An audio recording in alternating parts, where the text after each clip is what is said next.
Hello everybody, Maven here, and Renegades is right around the corner. We waited so long and it's going to be here in a couple weeks, and you got to make sure that you're prepared. There's a handful of sandbox changes incoming. You got to make sure that you have the right arsenal ready. So today we're going over the best of the best weapons that you're going to want to bring into the new expansion. This will be in no particular order, so let's just jump right into it. Hope you enjoy. Shout out to our sponsor, Advanced GG, the #1 gaming supplement in the world. Use code MAVEN at checkout for 10% off. Link down below. Thank you. Alright, number one, the first most obvious answer you're going to get in this video is the Mint Retrograde and or the new Malpais, its exotic counterpart. Sure, it is getting a massive nerf next season. They stated in a recent article that they're reducing the base ammo reserves from 18 to 14 and also reducing the amount of ammo you can scavenge from large bricks from 6 to 5.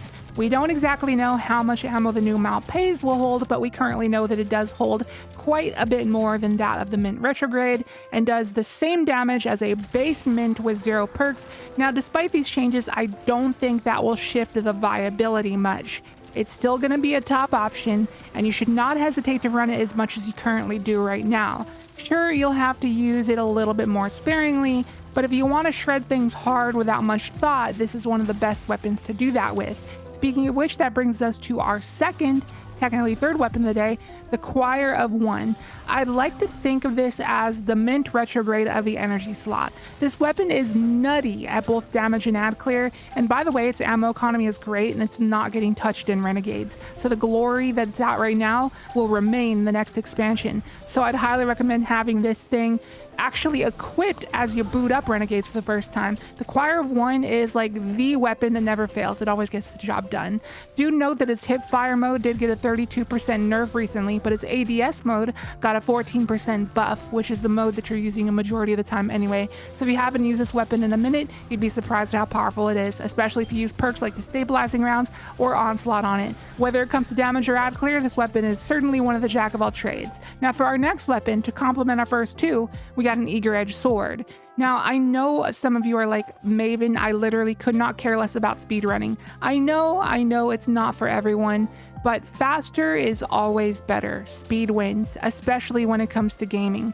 The faster you do things, the faster you get the cool loot, okay? So if you never learned eager edge skating, even after all these years it's been in the game, you should learn. It will really improve the quality of life of your gameplay in general. But if you're worried about not being able to do DPS when sacrificing your heavy slot, that's why we got these mega OP special weapons like the Choir of One, new Malpais, and Mint Retrograde. For general gameplay purposes, these weapons will pretty much do all the DPS you'll ever need for everything outside of raid and dungeon bosses.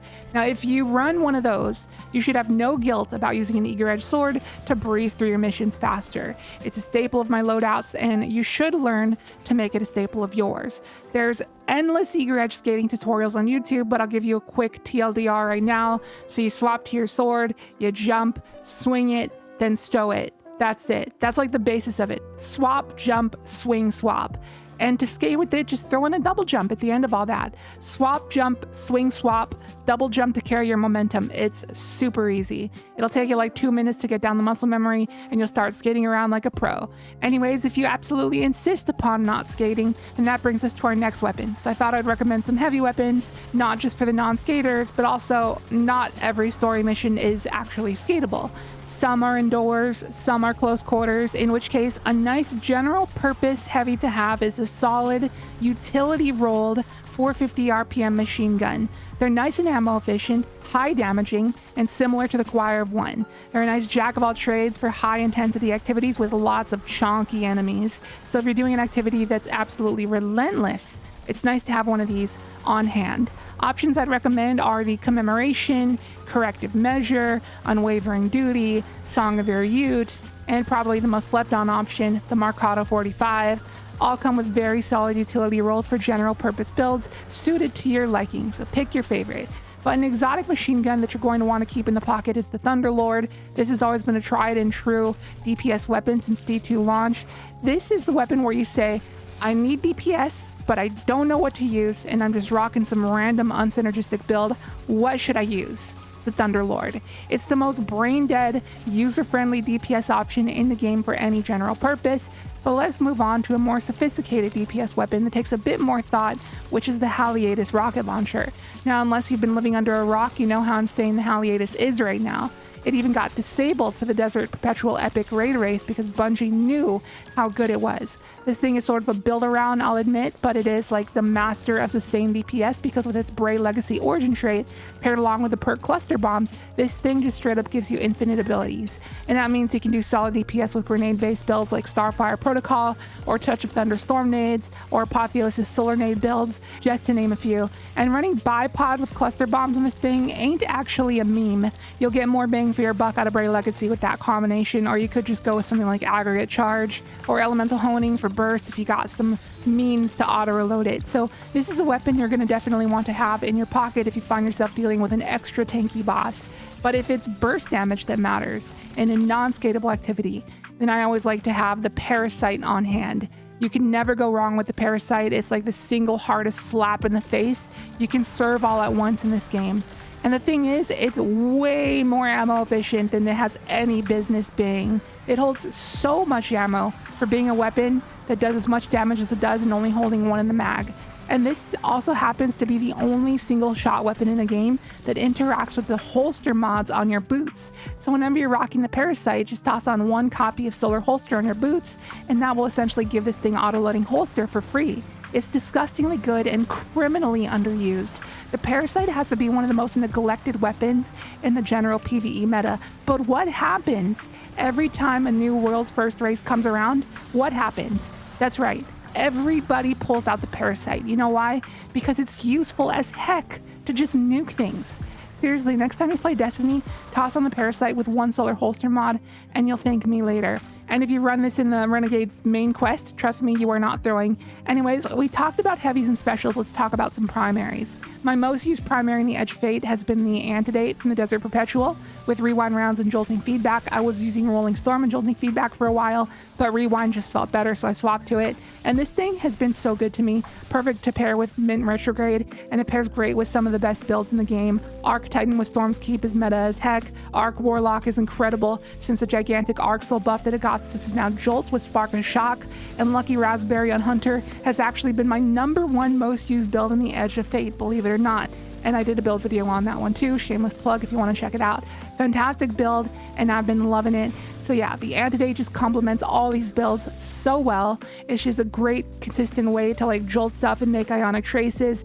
It's just one of my 2 go-to primaries in the energy slot. The other being the Reckless Oracle with the Stabilizing Rounds and Paracausal Affinity, which has been my go-to primary in the energy slot whenever I'm not playing an arc build. This thing is just a beast. Destabilizing Rounds is probably the best ad clear perk in the game, easily giving you infinite volatile rounds, and the fact that it can pair that along with the damage perk Paracausal Affinity and being one of the most user-friendly weapon archetypes in the game, this weapon is just so solid to use. Highly recommend from me.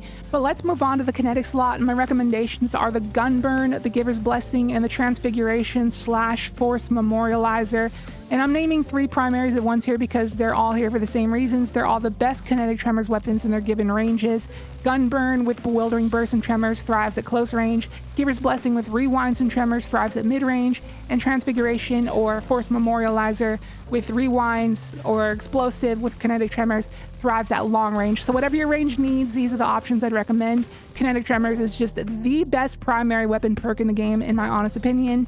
It just gives you guaranteed consistent damage output, and also those Tremors procs have 0 range fall off, so this perk also basically grants infinite range. It's just nutty, and you can never go wrong with Kinetic Tremors on a primary. Now, we talked about legendary primaries, but for exotics, there's 2 in the energy slot that I feel are always pretty safe options to toss in any generalized build, and those are the Sunshot and the Trinity Ghoul, and both serve the same purpose of being these extreme ad clear weapons that just collat groups of trash mobs like crazy. Both of them pretty much act the same way, except one is solar and one is arc, so pick your poison.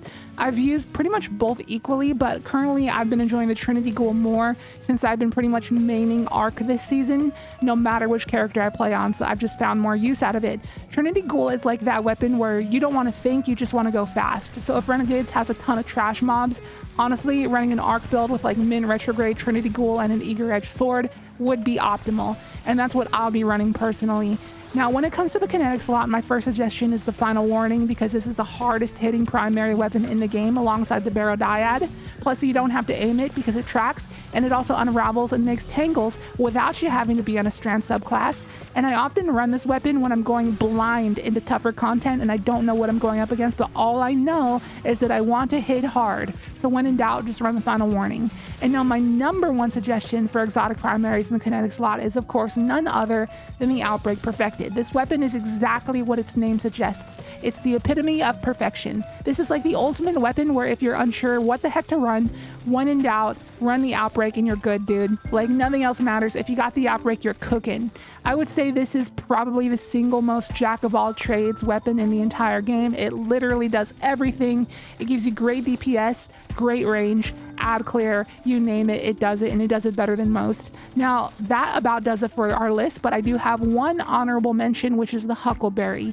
Bungie is buffing Rampage, including Huckleberry Rampage, which is double the power at a 66% damage buff, and the stacks will now decay over time instead of straight up disappearing. This will greatly increase its potency, plus Huckleberry has kinetic tremors after the buff it received in the Edge of Fate. But the problem is, with it being a close range exotic primary in the kinetic slot, there's not many great options to complement it as a legendary special in the energy slot.